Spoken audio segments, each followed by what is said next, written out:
가훈표 들어보셨죠? 가훈표. 음, 베드로전서 2장과 3장에 네 예, 개의 가훈표, 독일어로는 하우스타펠이라 그러는데 그 가정에 주는 교훈이에요.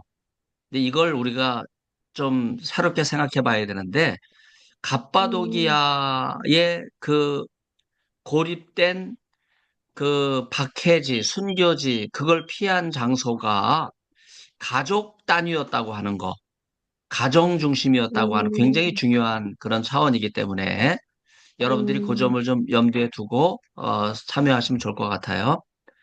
우리 네. 이메스터 전사님이 그 화상을 키지를 못하시는 형편이기 때문에 오늘도 우리 김영수 목사님께 기도를 좀 부탁드려도 될까요? 네, 네, 네. 알겠습니다. 한번 기도해 주시고 시작하겠습니다.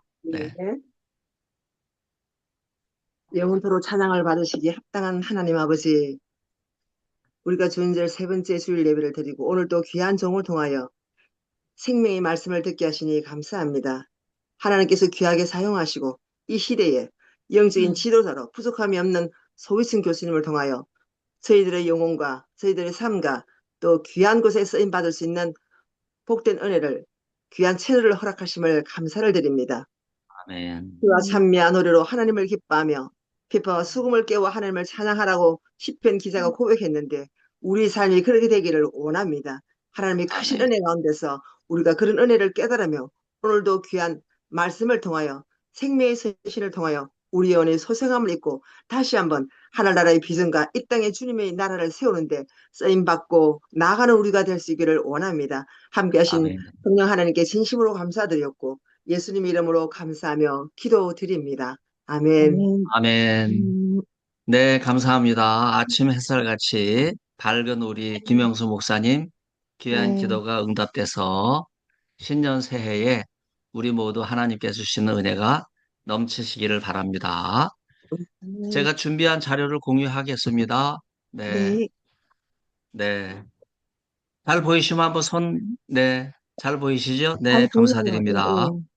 네, 고맙고요. 자, 오늘 이 내용이 지난번에도 좀 길어서 제가 좀 송구스럽긴 한데 2장 11절부터 4장 11절까지가 2부가 오늘 시작이 돼서 지난 시간에도 1부를 다 마치려고 했기 때문에 좀 길게 됐고요. 오늘은 그 하우스타펠 가훈표 4개를 다 하려고 그러기 때문에 또 좀 길어졌어요. 그리고 음, 다음에 모일 때는 우리가 그동안 그 베드로전서에서 난해 귀절로 예수님이 십자가에 죽으셨을 때 그 영이 옥에 가서 옥에 있는 영들에게 전파하셨다고 하는 그 의미가 뭔지 그걸 에녹서 외경을 알고 있는 것이 베드로 서신이기 때문에 이제 그런 내용과 관련지어서 여러분에게 소개를 하겠습니다. 이번 베드로 서신 그 강의는요, 제가 누차 말씀드리지만 피터 쉐한이라고 하는 분이 성서학자, 신학자가 아니고 고고학자인데 바빌론 오브 이집트, 이집트의 바벨론, 여러분이 예수님께서 나귀를 타고 피신 가신 바로 올드 카이로거든요. 거기에 바벨론 기념교회가 있었어요. 베드로전서 5장 13절에서는 바로 그 교회에서 편지를 쓰는데 그 교회를 바벨론 교회라고 부르는 거예요. 그래서 감독이었던 바벨론 교회 발굴된 그 현장 이제 그걸 통해서 베드로 서신 주석을 새로 써야 된다 하는 것이 이제 제가 받은 도전이에요. 음, 오늘은 큰 제목 세 번째로 하나님의 백성이 지닌 책임, 어떻게 이 혼란하고 위기 가운데 있는 세상을 살아갈까? 오늘 국회에 두 가지가 결의됐죠. 우리 한국에서도 교회 폐쇄법이 발의가 됐고, 그 다음에 동성애 차별금지법이 발의가 됐어요. 이런 상황에서 하나님의 백성은 어떤 책임감을 가지고 이 문제에 맞설까 하는 것을 말씀드리고, 먼저 서론적인 내용이 세상에서의 사명입니다. 그래서 그 서론적인 내용을 먼저 살펴보겠어요.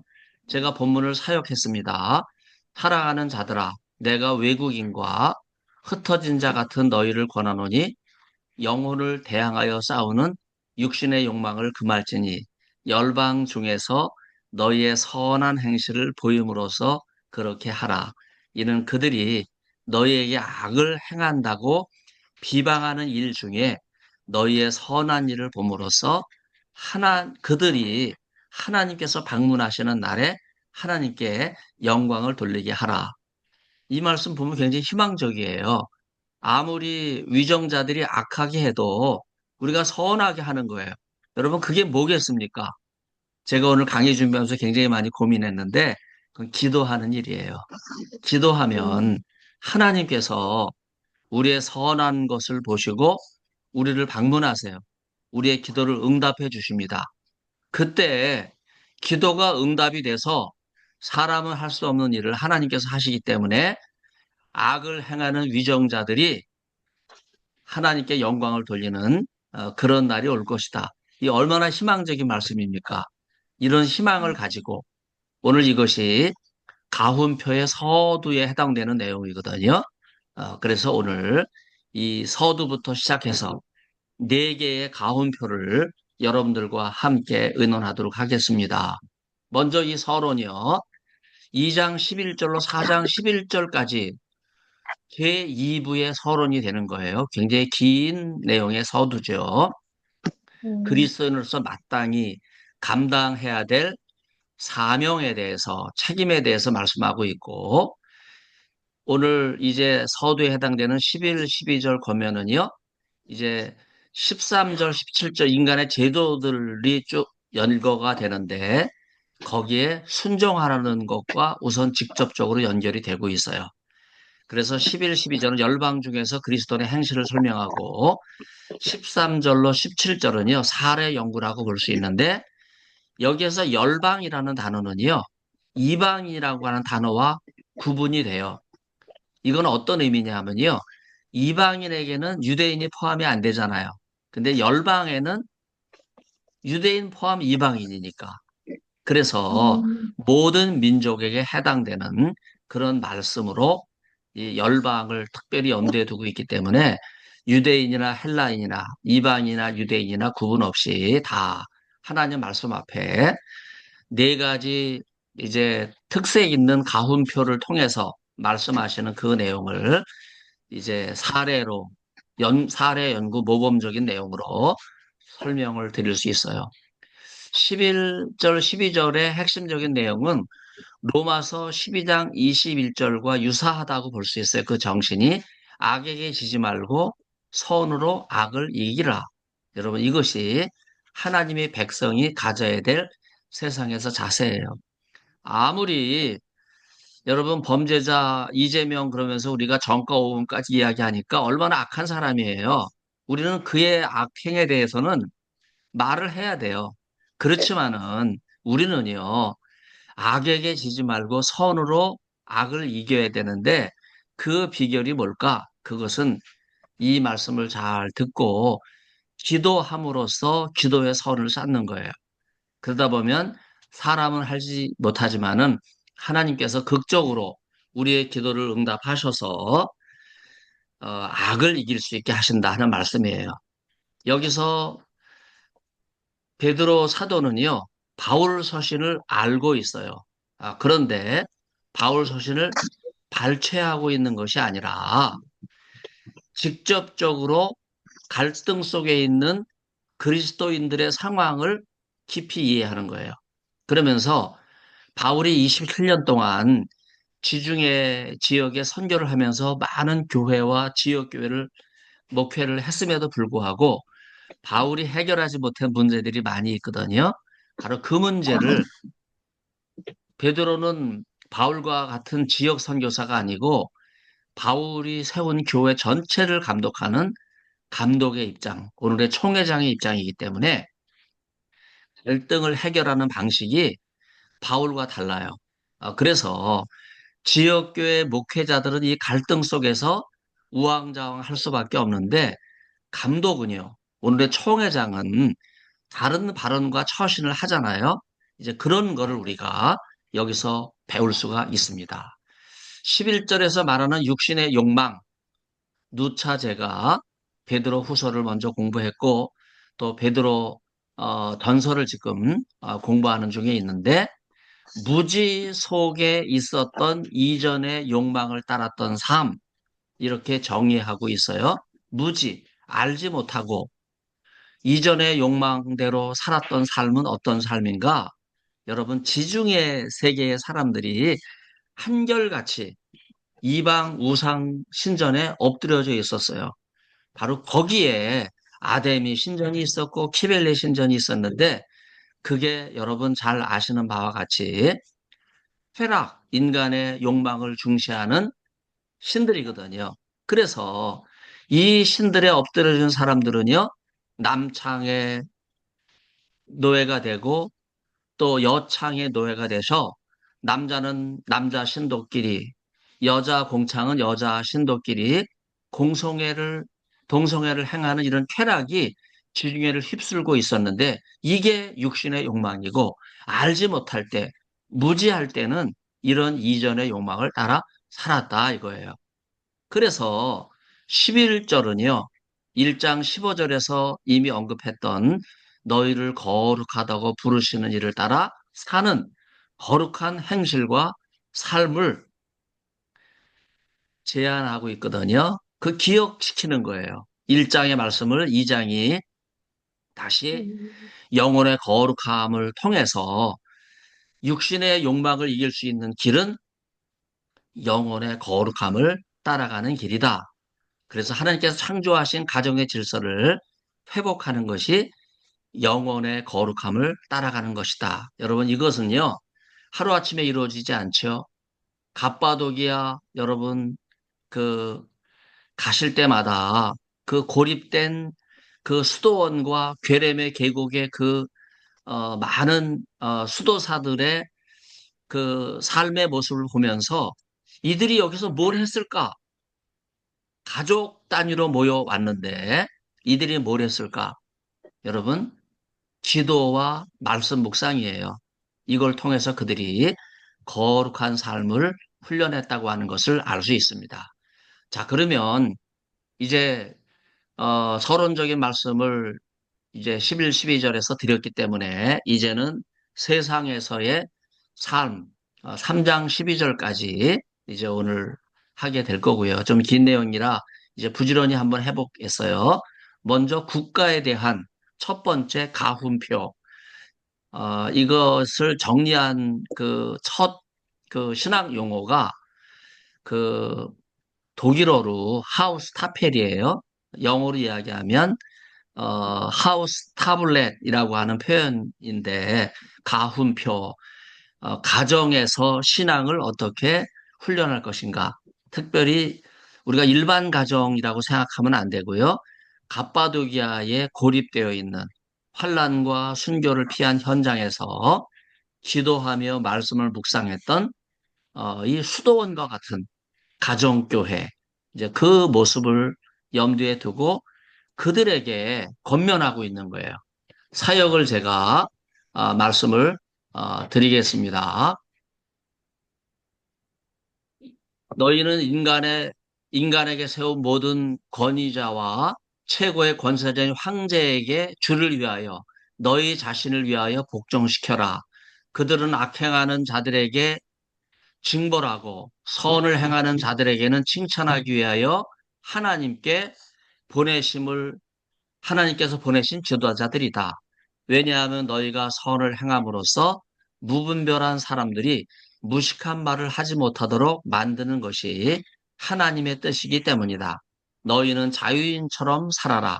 그러나 너희가 자유로 악을 덮는데 쓰지 말라. 하나님을 섬기는 종과 같이 하라. 너희는 모든 사람을 존경하고 사랑해야 한다. 그리고 여기 지금 예, 하나님을 두려워하고 황제를 존경해야 한다. 자, 사역을 제가 했어요. 헬라어에서. 자, 그러면 베드로전서 2장 13절로 3장 7절까지 이 가운표의 내용 보면 에베소서와 골로새서에도 이런 가운표가 나오는데 달라요. 그 이유는요. 어,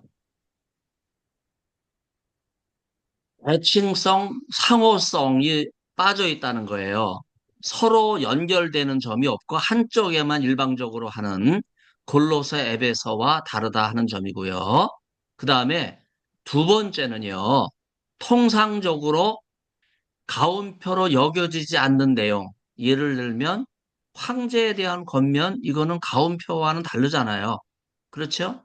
여기에 상호적인 것도 있어야 되거든요. 겉으로 볼 때는 황제에게 순복하라 이렇게만 되어 있어요. 복종해라 그렇게 되어 있지만 이게 상호적인 관점에서 볼 때 황제가 악하면 권세자가 악하면 어떻게 해야 된다? 거기에 대해서는 기도와 말씀으로 훈련된 성도들은요 직접 황제에게 대항할 수는 없지만은 그 당시 황제는 오늘의 황제와 다르잖아요. 그렇기 때문에 기도와 말씀을 통해서 대항하고 그러면 황제는요, 자기보다 위에 있는 권세를 알고 하나님을 두려워하는 마음으로 하나님께 영광을 돌려야 된다. 이제 그런 차원을 이야기하고 있는 것이 오늘 본문의 상호적인 그런 말씀입니다. 자, 그래서 13절부터 나오는 그 이제 가온편은 권세자, 부부, 자녀와 부모, 종과 주인 이런 그 세 가지 관계의 권세자까지 포함해서 네 가지 관계죠. 상호 간의 의무들로 이루어져 있는데 그 핵심적인 원리는요. 주를 위하여예요. 그래서 아까도 주를 위하여라고 하는 귀절 우리가 중요하게 생각해야 되는 말씀으로 제가 표시를 했습니다. 여기 갑바도기아 동굴교회 게렘의 수도원 예배당에 그리스도 프레스코화가 여기 나와 있는데요. 여기 이 그 예배당 위에 어, 있는 어, 이 성화 중심의 예수 그리스도의 이 모습은요. 어, 바로 비잔티움 지금의 이스탄불이죠. 콘스탄티노플 거기에 그 성소피아 교회가 있어요. 그 교회보다 훨씬 앞서 있는 거예요. 그만큼 이거는 동방교회의 상당히 중요한 상징적인 모습이었다고 볼 수 있어요. 그리고 여러분 우리가 지금 가는 서방교회 대표적인 예배당이 성 베드로 바티칸에 있잖아요. 여러분 그거는 중세에 세워진 거예요. 서방교회의 예배당도 모델이 된 게 바로 이 동방교회 갑바도기아에 있는 괴렘의 수도원 예배당이에요. 그 여러분 가시면요. 이 감격스러운 거예요. 이분들이 수만 명이 모여서 300년 이상을 신앙을 지켜가면서 대대로 기도하고 또 대림쿠유 같은 데는 10층 이상의 지하 동굴을 만들어서 거기서 신앙을 지켰잖아요. 이건 참 대단한 거예요. 이런 그 신앙의 불굴의 의지를 우리가 이 갑바도기아에서 꼭 볼 수 있기를 바라고 기회가 되면 여러분들과 함께 베드로 전후서를 연결짓는 그런 갑바도기아 터키 바울 순례지 베드로 순례지 이제 그런 걸 여러분들이 한번 기획하시면 좋을 것 같습니다. 자, 13절부터 17절에 이제 사례 연구 12절에 가온표로 넘어가는 이행 단계 핵심적인 내용은 주를 위하여라고 하는 표현이고요. 그래서 13, 14절에 선을 행하는 것은 15절에 나오는 보충적인 설명이기 때문에 그리스도 공동체에게 꼭 필요한 거, 말씀과 기도는 여기 본문에 언급되고 있는 기도로 순복하고 말씀으로 하나님을 공경하는 것과 이게 동일하게 연결되는 거거든요. 그래서 우리가 순복하고 공경해야 된다 하는 이 단어가 나올 때 우리가 떠올려야 되는 단어는요. 기도와 말씀 묵상이에요. 그래서 기도를 통해서 순종하고 기도하면 우리가 하나님의 뜻에 내 뜻을 버리고 순종하잖아요. 그게 순복의 의미고 공경 하나님 말씀을 귀하게 여기고 영광 돌리는 그런 믿음의 자세라고 볼 수 있겠습니다. 여기서 그 뭐 여러 다른 그 단어들이 있지만은 제가 그 사역을 통해서 여러분에게 보여드린 내용은 권세자라고 하는 단어예요. 그래서 여기에 이 권세자는요, 제국의 형제들, 예를 들면 알렉산더 대제라든지 로마의 황제들, 작게 보면 작은 영토를 가리키는 영주들, 방백들, 알렉산더 후계자들, 헤롯 가문의 왕들과 같은 이 분봉왕들, 여기에 다 어, 적용됐던 칭호인데, 이제 베드로에게는요, 특히 우리가 이 본문에 사역한 황제, 권세자는 한 사람이에요. 최고 권력자, 로마 황제라고 이야기하고 있습니다. 권세자에 대한 언급은 어, 예수님께서도 요한복음 19장에서 말씀하셨고, 사도행전 17장의 바울의 설교, 그 다음에 요한계시록 17장에서 사도 요한의 환상 가운데서도 나타나고 있어요. 이제 동일한 차원에서 바로 예수님 시대의 그 황제는 큐리오스라고 불렸잖아요. 근데 이 큐리오스가 이제 메시아로 오신 예수님에게 돌려주면서 황제 큐리오스의 권위가 예수님에게로 대체되고 있는 거예요. 그러면서 그리스도인들은 황제 큐리오스, 세상의 큐리오스를 거부하고 십자가에 달리셔서 죽으시고 부활하신 예수 그리스도가 인간을 위해서 하나님의 구원을 이루셨는데 오직 예수님이 큐리오스, 주님이시다. 이렇게 고백을 했기 때문에 엄청난 시련과 박해가 임하게 된 것입니다. 그래서 권세자들과 연관된 이런 내용에서 기본적으로 전제해야 될 내용은 뭐냐 하면 권세자들이 악행과 연결이 되어 있는 거예요. 특별히 그리스 로마 문화, 그 다음에 그리스 로마 신화, 플라톤의 향연, 바로 에로스 편 이런 내용이 누누이 강조하고 있는 것이 그리스 로만 향연 문화에 팽배된 동성애 죄악인데 이 죄악은요 황제까지도 피하지를 못한 거예요. 그래서 선을 행하는 자는 그 반대로 누구냐? 하나님의 창조 질서와 가정을 세우신 뜻을 분별하는 그리스도인이에요. 그래서 세상의 황제는 동성애에 빠져 있고 인간의 욕정과 쾌락과 불의에 빠져 있을 때 황제를 큐리오스 주님으로 섬기기를 거부하고 예수님이야말로 참된 주님이시다. 이런 신앙을 고백했던 그리스도인들은 박해를 받을 수밖에 없었기 때문에 갑바도기아로 피신할 수밖에 없었던 거지요.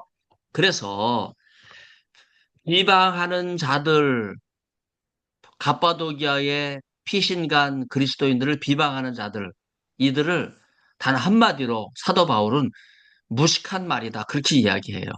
참 대단한 거지요. 그 다음에 그들의 행동은 무지한 거다. 악행이다. 이렇게 한마디로 이야기하고 있어요. 여기에는요, 최고 권세자인 황제도 포함되어요.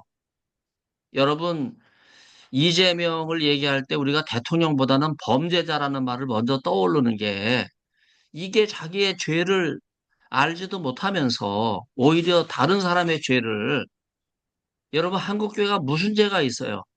조직적으로 조사를 받게 될 것이다. 저는 신년 기자회견에서 그 말을 하는 것을 보고 깜짝 놀랐어요. 덕담을 하는 것이 아니라 이게 뭐 국민을 위해서 협박을 하고 그 지지가 얼마나 되는지는 모르지만은 뭐 이재명 지지가 많이 조작됐다고 하는 이야기는 누구나 다 하는 얘기고 전문가들 여러분 이야기를 참고해 보시고요. 거기에 편승해서 교회를 조사하겠다. 여러분 이거는 한국 교회에만 해당되는 게 아니고요. 전 세계 교회를 향한 선전포고고 전쟁을 선포한 거예요. 절대 지구촌 교회가 범죄자 이재명의 발언을 가만두지 않을 거예요. 제가 웃으면서 얘기하지만요. 제가 기도하면서 마음의 담력과 용기를 얻고 한국교회를 깨우고 세계 기독교 지도자들과 동조를 해야 되기 때문에 여러분 더 담대한 마음으로 하나님 앞에 나아갈 수 있길 바라요. 한마디로 말하면 무지한 거예요. 여기 본문의 말씀으로 이야기한다면요. 무식한 말이에요. 여러분, 베드로가 거침없이 이야기하고 있는데 우리는 이 말씀을 통해서 담대한 용기를 얻어야 되겠습니다. 여기서 하나님의 의지가 구체적으로 드러나는데 바로 선을 행함으로써 무분별한 사람들의 무식한 말을 막는 거예요. 여러분, 그렇게 겁을 주면 그 한국 교회가 주춤하고 주저앉을 걸로 아는데 그렇지 않아요. 이제 기도의 열기가 다시 일어나야 돼요. 새벽 기도가 다시 뜨거워져야 돼요. 철야 기도를 통해서 한국교회 성도들을 깨워야 돼요. 여러분, 기도와 또 기도를 통해서 하나님 말씀이 묵상될 때 바로 거기에서 세상 권세자들 무식한 말과 무지한 언행이 여러분 기도와 하나님 말씀을 통해서 잠재워지는 거예요. 여러분 아무리 길어야 임기가 얼마 안 남았잖아요. 뭐 임기 시작이 반이니까 반 지나갔다고 봐야 돼요. 이제 반밖에 안 남았는데 뭘 얼마나 하겠어요. 우리는 더 하나님 앞에 담대하게 기도하며 나아가면 반드시 승리하게 될 줄로 믿습니다. 그래서 당시 청독자들 지금 뭐 비교할 게 없어요. 황제의 권위에 복종시켜라 하는 이러한 말을 하게 될 때 이게 이해가 안 됐어요. 아니, 지금 황제가 위정자가 악행을 하고 있는데 어떻게 어, 그 권위에 복종시켜라는 말을 할 수가 있느냐? 이때 베드로는 비장의 카드 하나를 꺼내내죠. 바로 그게 주를 위하여라는 표현이에요. 우리 그리스도인은 세상을 살아도 주님을 위해서 사는 거예요. 그래서 아까도 잠깐 언급했지만은 로마 황제들 가운데 동성애 죄악에서 자유로운 황제가 없었잖아요. 그렇죠? 향연 문화가 에로스 동성애 문화였어요. 향연이라고 하는 말은 심포지움을 통해서 디귿자로 되어 있는 향연장에 차별과 거기에 또 그 각종 비리, 여러분 이런 게 다 연결되어 있는. 그래서 이것을 요한계시록 9장 20, 21절, 22절 그 끝부분에서 바로 동성애 향연 문화에 가득한 권모술수 이제 그것을 지적하기도 하거든요. 제가 생각이 나서 말씀을 드렸는데 이거는 황제에게만 끝난 것이 아니라 일반 시민에 이르기까지 동성애가 로마 제국을 지배했어요. 이때 그리스도인은요, 하나님의 창조 질서를 중시하고 주를 위하여 담대한, 담대하게 동성애 문화를 거부해야 된다. 위정자들의 악행을 거부해야 된다 하는 그런 말씀을 하고 있습니다. 베드로는 국가도 윤리를 준수해야 된다는 거예요. 어떻게 인간의 쾌락과 욕망이 그 당시 그리스 로마 문화라고 해서 하나님의 뜻에 무지하고 무식한 말로 백성들을 현혹한다면 그리스도인은요, 올곧은 행동을 통하여 무지한 자들의 의심과 비방을 잠재울 수 있어야 된다 하는 그러한 가르침을 주고 있고 권세자들의 그 자리도 자기들이 차지한 게 아니라 뭐 로마로 이야기하면은 원로원이 줬잖아요. 또 원로원에 그 참여한 사람들은 민주주의가 이제 시작된 나라가 이제 그리스고 그걸 그대로 받아들인 게 로마의 그 이제 법정 문화인데 바로 시민에게서 나온 거거든요. 그러면 이 시민의 뜻은 누구냐? 바로 하나님께서 사람들의 마음을 움직여셔서 그 권세를 주신 거거든요. 그렇기 때문에 모든 권세의 출발은 하나님이에요. 아무리 인간의 권세가 높다고 해도 그 위에 하나님의 권세가 있다 하는 것을 잘 알고 황제도 위에 있는 권세를 두려워해야 하는 그러한 마음을 갖도록 해야 된다 하는 것이 여기 이 말씀에 전제되어 있는 말씀이에요.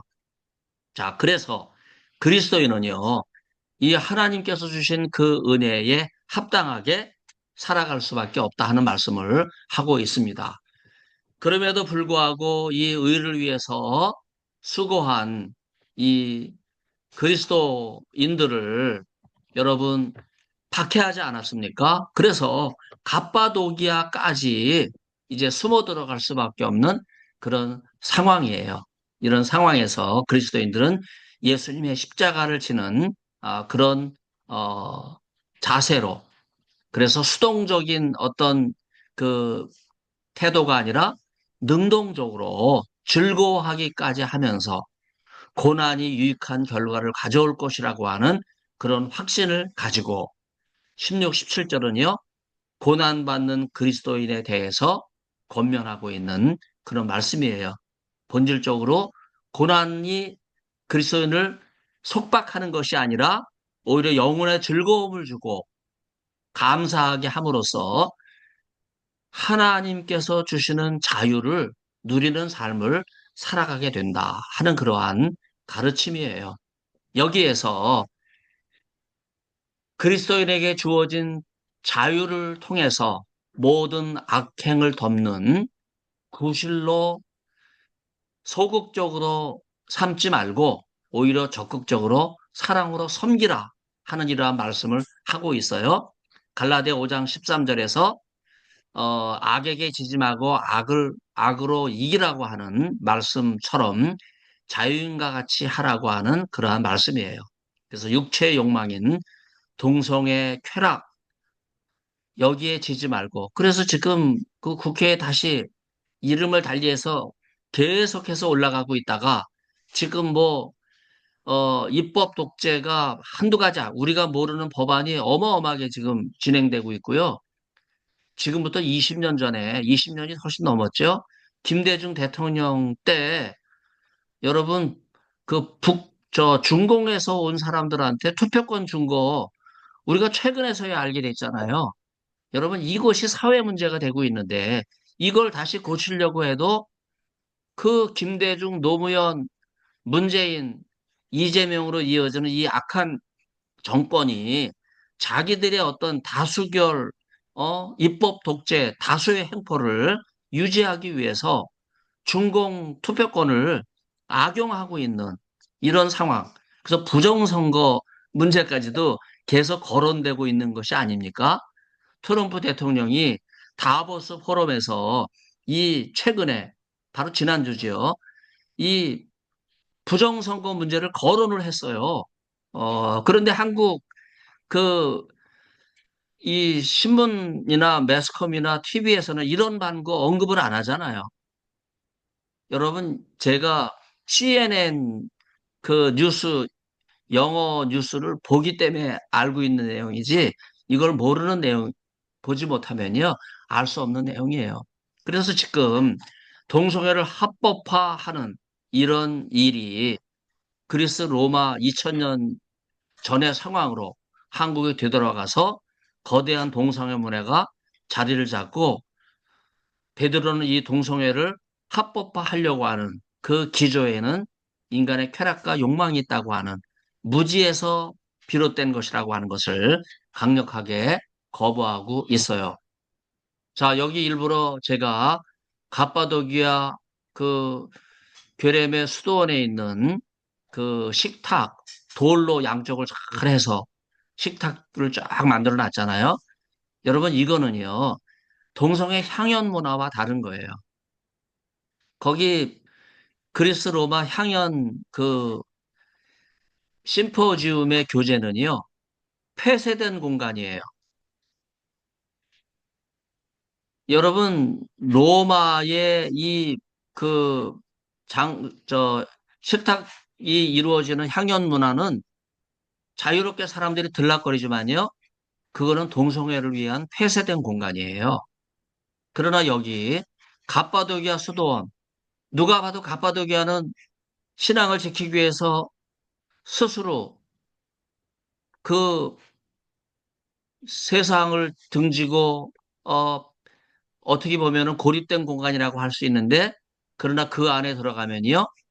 이렇게 수십 명이 공동 식사를 하면서 기도와 훈련을 하는 하나님 말씀 묵상하는 이런 공간을 만들었거든요.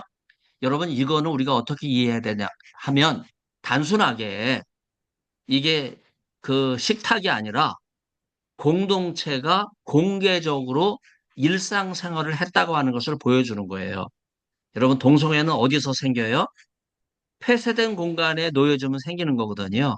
여러분 이런 공간에서 동성애가 자리 잡을 수 없는 거거든요. 그리스 로마의 향락 문화를 철저하게 거부하고 있기 때문에 세상의 잣대나 권모술수 거부되고 오직 기도와 하나님의 말씀을 통해서 하나님의 거룩하신 뜻을 헤아리는 이 장소 우리가 한번 여기 가시면 쭉 한번 앉아서 기도도 해야 돼요. 예. 자, 그래서 자유로 악을 덮는다 이런 표현은요. 동성의 욕망을 인간의 자유의지로 가리려는 인간의 어리석은 육체의 모습. 결코 인간의 육체는요. 동성애를 벗어날 수 없어요. 나는 자유다. 내가 자유이기 때문에 동성애도 내 맘대로 하는 거다. 인간의 욕망도 내 맘대로다.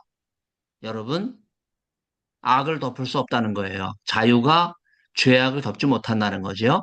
하나님이 심판하시는 거예요. 하나님 앞에 매를 벌고 있는 거죠. 하나님의 창조 질서를 어지럽히는 동성애 쾌락. 여러분, 신명기 23장 17절에 의하면요. 여자 중에 창기가 있고 남자 중에 미동을 금지하는 이런 모습을 통해서 여자 창기는 여자 공창, 미동은 남자 공창.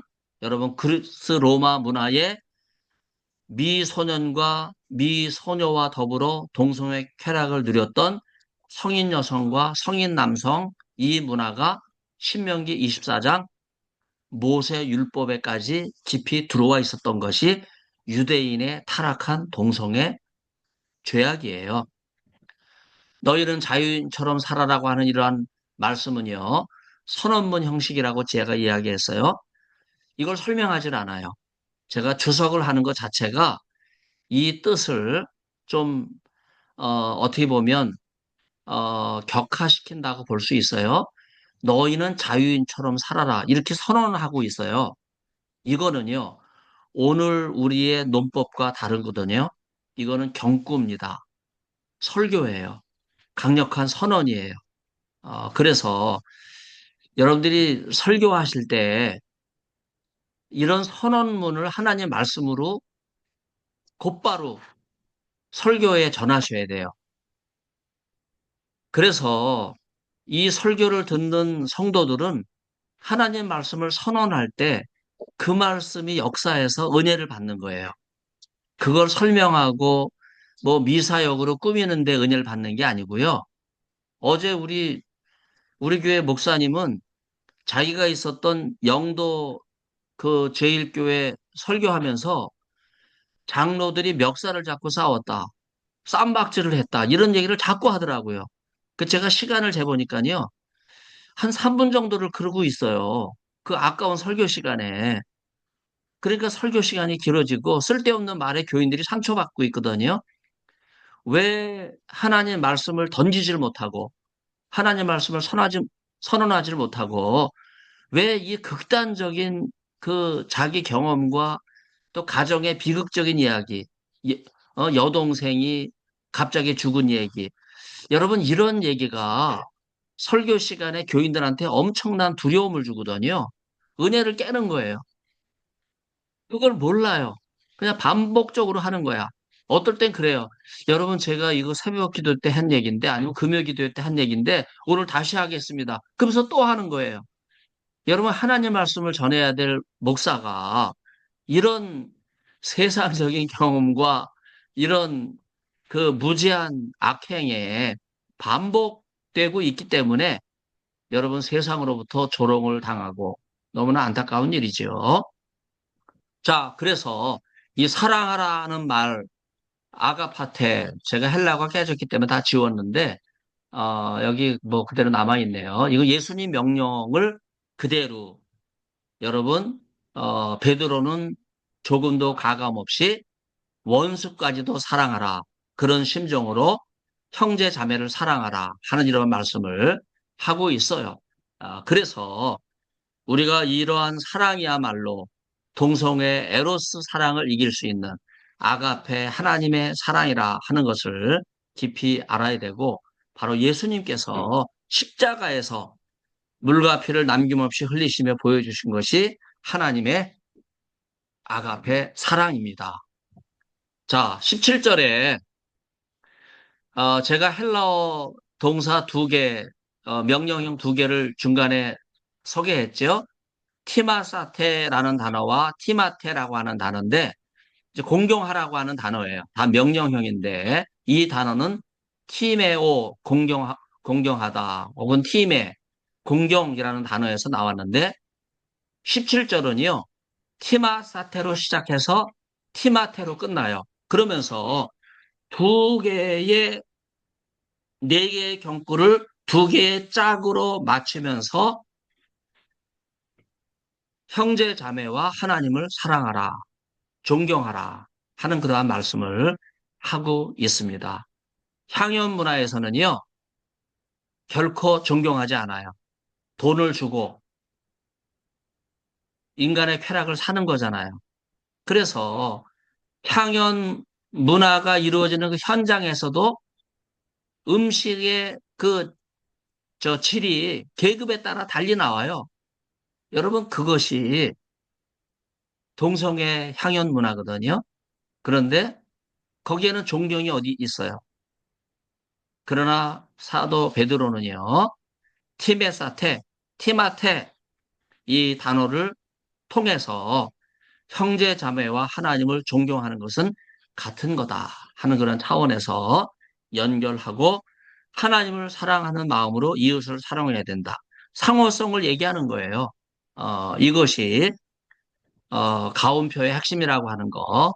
이제 조금 빨리 한번 나가보겠습니다. 종들에게 주시는 말씀. 여기 갑바도기아 교회에 있는 십자가의 모습이죠. 바로 이 십자가 아래 출입구가 있고 일로 출입을 하면서 성도들이 신앙생활을 했어요. 자, 그런데 여기 예배당에 출입하는 사람들이 여러분 주인만 있었던 게 아니거든요. 종도 같이 참여했어요. 그렇기 때문에 상호 관계 속에서 이 하우스 타펠 가운표가 어, 교훈되고 있습니다. 좀 긴 내용인데 종들아 너희는 심히 두려움으로 주인에게 복종하라. 단지 선한 자와 너그러운 자에게만 아니라 또한 까다로운 자에게도 복종하라. 하나님을 생각함으로 부당하게 고난당하면서 슬픔을 견디는 사람은 칭찬받을 만하다. 왜냐하면 만일 너희가 죄를 짓고 맞으면서 참으면 칭찬이 무엇이겠느냐. 그러나 만일 너희가 선을 행하고 고난당하면서 참으면 이것이 하나님 앞에서 은혜이며 이것을 위해서 너희가 부르심을 받았고 그리스도께서도 너희를 위하여 고난당하셨기 때문이다. 너희가 그분의 발자취를 따르도록 본보기를 너희에게 남겨두시면서 그분께서는 죄를 행하지 않으셨다. 그분의 입에서는 기만이 발견되지도 않았다. 그분은 모욕을 받으시면서 되받아 욕하시지 않았다. 그분은 고통받으시면서 위협하지 않으셨다. 도리어 그분은 의롭게 심판하시는 분에게 내어주셨다. 그 스스로, 그 스스로가 자기 몸의 죄를 제공하셨다. 나무 위에서 우리는 죄들에 대하여 죽게 되었고, 의에 대하여 살게 되었다. 그가 상함으로 너희는 고침을 받았다. 너희가 전에는 양과 같아서 길을 잃었는데, 그러나 지금은 너희 영혼의 목자와 감독에게로 되돌아왔다. 굉장히 긴 내용이지만, 종들에게 권면하는 표현을 통해서 종이라는 단어는 오이케타이, 하나님의 종들이라고 하는 단어로 사용된 둘로이, 둘로스와는 구분되는 그런 단어. 여기서 오이케타이의 원형 오이케오는요, 결혼한 부부가 함께 거하다라는 뜻이에요. 이걸 집안의 종들에게 적용했기 때문에 종들은 어떤 의미냐면요, 주인과 같이 거하는 그런 입장. 말이 주인과 종으로 용어가 구분되어 있지만은 이 오이케오라고 하는 단어가 부부가 함께 한 집에 거주하는 것에 적용된 똑같은 단어가 종과 주인에게 그대로 표현되고 있기 때문에 같은 식솔로 식구로 살아간다. 부부처럼 서로 섬기는 종이 돼야 된다. 그걸 강조하고 있는 단어예요. 참고로 주인에 대해서는요, 골로새서와 에베소서에서는 큐리오스라고 하는 단어, 주인이라는 단어 대신에 데스포타임, 집안의 주인이라는 의미로 사용됐다고 하는 거, 이제 여러분이 좀 구분해서 볼 수가 있어요. 자, 그래서 베드로는 종들에게 주인과 함께 한 집에 거주하는 식구라고 하는 단어, 그 의미를 전제하고서 좀 힘들고 어려운 점이 있어도 하나님을 생각하고 참고 인내하는 이 아름다운 이것을 종이 간직하게 될 때 마지막 때 하나님 앞에서 칭찬과 영광을 얻게 될 것이다. 여러분, 사실 나중에 또 보시면 알겠지만요. 이 하우스 타펠에서 종에 대한 언급만 하고 있지 주인에 대한 언급 안 하고 있거든요.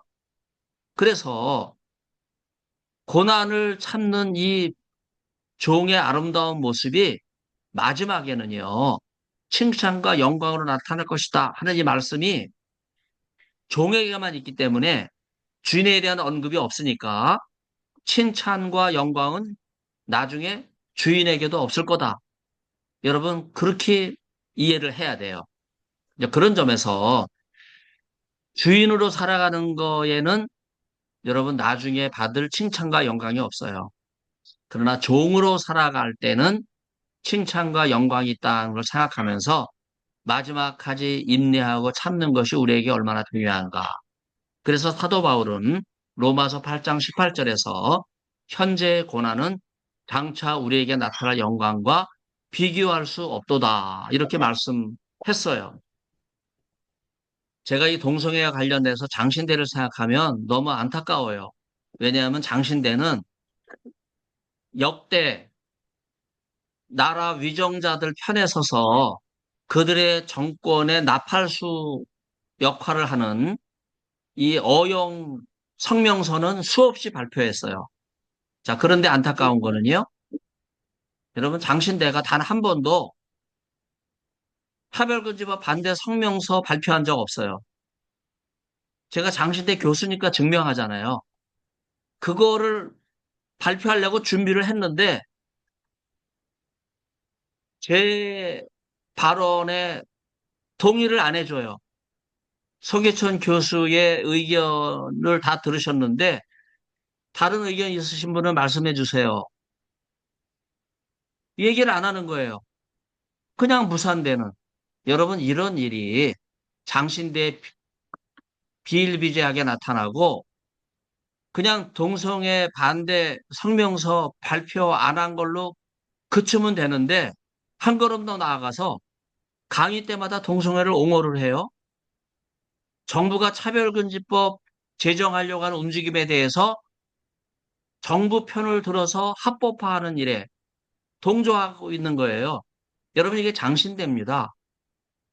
그래서 문재인 정권 때 안교성 교수는요, 박원순 서울시 마을공동체에 참여해가지고 여러분 그것을 우리 장신대 그 하나님의 학교인데 마을공동체 그 프로젝트를 따기 위해서 장신대가 한 일이 두 개가 있어요. 하나는 쭈꾸미집을 운영하면서 소주를 팔았어요. 주류를 팔았어요. 두 번째는요, 애견 산업을 했어요. 여러분, 그게 마을 공동체거든요. 건국대나 세종대가 한다면 이해가 되는 거예요. 근데 장신대가 이 일을 하기 위해서 쭈꾸미집에서 술을 팔고 애견 산업에서 여러분, 이게 지금 제정신 나간 거거든요. 결국 서울시 그 100억에 해당되는 프로젝트를 따려고 했다가 이 동부 지역 학교가 세 학교잖아요. 건국대, 세종대, 장신대. 세 학교 경합을 해가지고 세종대와 건국대가 서로 경쟁해갖고 표를 잃으면 장신대가 될 거다. 교수 회의 때 허튼 얘기를 하면서 웃더라고요. 제가 속으로 생각했어요. 쉽지 않을 걸? 나중에 결과는요. 세종대와 건국대가 결탁을 해가지고 둘이 공동 컨소시엄으로 그 프로젝트를 따갔어요. 장신대만 낙동강 오리알 된 거예요.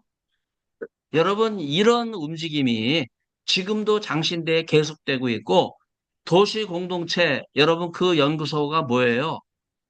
교회는 도시 공동체를 시험해야 된다. 그러면서 이제는 교회가 모이는 게 아니라 도시 공동체는 특별한 역학 관계 속에 있기 때문에 거기 특성에 맞게 교회의 그 새로운 모델을 찾아야 되는데 그 모델이 이 도시 공동체를 제안한 사람의 입장에서는 밥 먹는 시간이다. 점심 직장 직원들, 여러분 직장 식당에서 밥 먹고 근처 그 직장에서 근처 쏟아져 나와서 밥 먹는 여러분 거기서 도시 공동체 교회의 모습을 찾아야 된다. 먹고 마시는 것이 공동체의 모습이 아니냐? 이게 초기 교회에서 보여준 공동체 모습이 아니냐? 그냥 먹고 마시는 것 자체만도 교회의 모습이다. 여러분 거기에는요. 예수 그리스도가 빠져 있어요. 하나님 말씀 선포가 빠져 있어요. 먹고 마시는 식탁 교제, 그게 무슨 도시 공동체 새로운 교회 모델이에요? 기독 공부에 기사화된 내용을 제가 인용하고 있는 거예요. 여러분, 이런 모델을 지금 장신대가 새로운 목회 유형으로 제안하고 있는 것을 여러분이 깊이 생각해 보셔야 됩니다. 그래서 그리스도인의 모범은 예수 그리스도예요. 그래서 예수님의 모습을 따라서 교회는 한치의 양보도 없이 복음을 선포하는 일에 앞장서야 된다. 그것이 교회의 모습이다. 여러분, 제가 다시 한번 강조를 드립니다. 여기 갑바도기아 예배당 보통 그 갑바도기아 동굴교회와 좀 다르지요? 앞이 굉장히 세련된 아치로 되어 있고 자세히 보시면 벽돌을 쌓아놨잖아요. 이게 어떤 모습이냐면요. 이게 지진으로 허물어졌어요. 그래서 굉장히 큰 예배당이 오랫동안 폐허로 방치됐거든요. 이것을 유네스코 여기가 그 자연유산이기 때문에 또 기록유산 또 문화유산이기 때문에 여기를 지금 유네스코 돈을 받아갖고 복원하고 있는데 벽돌을 싼 거예요. 그래서 지난주에 제가 복원하는 그 사다리나 1, 2, 3층 모습을 보여드렸잖아요. 바로 그 현장의 모습이다. 가장 웅장한 그 벽돌로 재건된 예배당의 모습이라고 볼 수 있겠습니다. 얼마나 많은 성도들 수만 명이 모여서 공동체 생활을 하면서 기도하고 말씀을 묵상하면서 예수 그리스도의 신앙을 지켜갔던 그 현장의 모습이라고 할 수 있겠습니다. 21, 25절은요. 유대교의 메시아관을 비판하고 있죠. 바로 정치적 메시아관이에요. 이것을 오직 이사야 53장 고난받는 종의 모습, 그 예언을 성취하신 예수님의 모습. 그래서 갑바도기아 성도들이 환난과 고난을 피해서 고립된 생활을 하면서도 공동체 생활을 통해서 서로 고난을 나누고 또, 또 그리스도를 위해서 고난받는 것을 기뻐했던 이런 모습들 우리가 깊이 새겨볼 수가 있겠습니다. 그러면서 예수님께서 우리를 위해서 당하신 그 고난, 우리를 위해 고난을 채울하신 그 모습은 하나님의 성품에 가장 가까운 모습이기 때문에 바로 이 예수님을 어, 헬라어로 휘퍼림 파논 본복이라는 단어를 사용해요. 이 말에 가장 가까운 단어가 복사기라는 단어예요. 원본을 그대로 사본을 출력하는 것처럼. 그래서 우리는 본보기가 되시는 예수님의 사본이 돼야 돼요. 복사기 출력돼 나온 원본 모습 그대로 바로 그것이 그리스도인의 삶이다. 이런 의미로 베드로는 이 본복이라고 하는 단어를 사용하고 있어요. 이사야 53장 9절 그 입에 괴사가 없느니라 하는 이 말씀을 휴레테라고 하는 단어로 베드로 사도는 여러분 휴리스코 내가 찾는다라는 단어 아시죠? 휴레테는요 단순 과거 수동태예요. 발견되지 않았다 부정어와 함께 그분의 예수님에게는 기만이 발견되지 않았다. 그래서 세상이 어떤 허위와 거짓 선전을 해도 우리 그리스도인은요 하나님 말씀에 굳게 서서 흔들리지 않는 거예요. 담대하게 예수님의 모습을 그대로 복사한 본보기를 따라 살아가는 삶의 모습을 우리가 간직해야 되는데 여기 이 말씀 이사야 53장 4절 그는 우리의 질고를 대신 지시고 우리의 슬픔을 담당하셨다 하는 이런 말씀 우리 그리스도인이 기쁨으로 고난에 동참하는 이런 말씀이라고 볼 수 있고요. 그 다음에 히브리서 10장 10절에 예수 그리스도께서는 그 몸을 단번에 들이심으로 말미암아 우리가 거룩하게 되었다. 우리가 거룩하게 될 자신이 있는가? 우리는 없죠. 우리 스스로 어떻게 거룩하게 돼요? 그러나 본보기가 되시는 예수님을 그대로 복사해서 출력하면 우리가 거룩하게 되는 거예요. 그런 점에서 고난을 질고를 대신 지시고 슬픔을 담당하신 예수님처럼 고난 속에서 즐거워하고 기뻐하는 그리스도인의 모습. 그 다음에 우리는 다 양 같아서 그릇 행하여 각기 제 길로 각건을 하는 이러한 표현이 이사야 53장에 나오는데 에스겔 34장에도 나오고 이거 마태복음 9장 36절에도 나와요.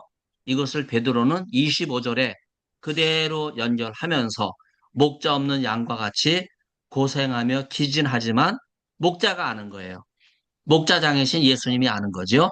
그래서 예수님께서 우리의 슬픔과 고난을 다 담당해 주셨다 하는 그런 말씀을 하고 있어요. 자, 그래서 당시 랍비 유대교가 이스라엘을 회복하기 위해서 이제 자기들의 그 체계 종교, 예루살렘 성전이 무너졌으니까 더 이상 제사를 드릴 수 없으니까, 이들이 이제 유대인들을 다시 모으기 시작했어요. 이때 베드로는요, 강력하게 예수님은 메시아로 오셨다. 이러한 사실을 강조하면서 유대인이 생각했던 예수님은 메시아는 정치적 메시아인데 예수님은 어린 양의 모습으로 고난 당하신 그리스도의 모습을, 메시아의 모습을 강조하고 유대교로 돌아가는 성도들을 다시 되돌리려고 하는 그러한 차원이라고 볼 수 있습니다. 지난번 그 베드로 서신 서론하면서 이 말씀 드렸는데 이제 나중에 또 그 5장에서 또 포이메노스 목자라고 하는 포이메노스라는 단어와 감독이라는 단어는 에피스코포스라고 하는 단어를 우리가 이제 다시 이야기하는데 2장에서는요 목자나 감독 이걸 구분하지 않아요. 그 이유는요 바로 예수님께서 목자장이 되시기 때문에 아무리 목자나 감독이라고 해도 다 인간의 모습이잖아요. 그래서 인간의 모습과 비교해 볼 때 예수님은 영혼의 목자가 되시기 때문에 어, 베드로는 2장에서 목자와 영혼, 이 감독이라는 단어를 구분하지 않고 영혼의 목자장, 감독과 목자이신 예수님에게로 연결 지으려고 하는 동일어로 사용되고 있다 하는 것을 말씀을 드립니다. 바로 그 웅장한 프레스코화 이제 이렇게 복원하고 있는 거죠. 허물어졌잖아. 이게 허물어져 내린 거예요. 그래서 이거를 다시 복원해서 어, 흰 석고벽에 푸른 칠을 먼저 해놓고 거기에다가 이제 색깔을 입히는 이게 프로스코아 이런 작업의 모습인데 복원하고 있는 그런 내용이죠. 그래서 베드로는 주님을 떠난 인간의 모습을 길 잃어버린 양의 모습에 비유해서 목자장이신 예수님께서 바르게 양떼들을 인도하신다 하는 그러한 가르침을 주고 있습니다.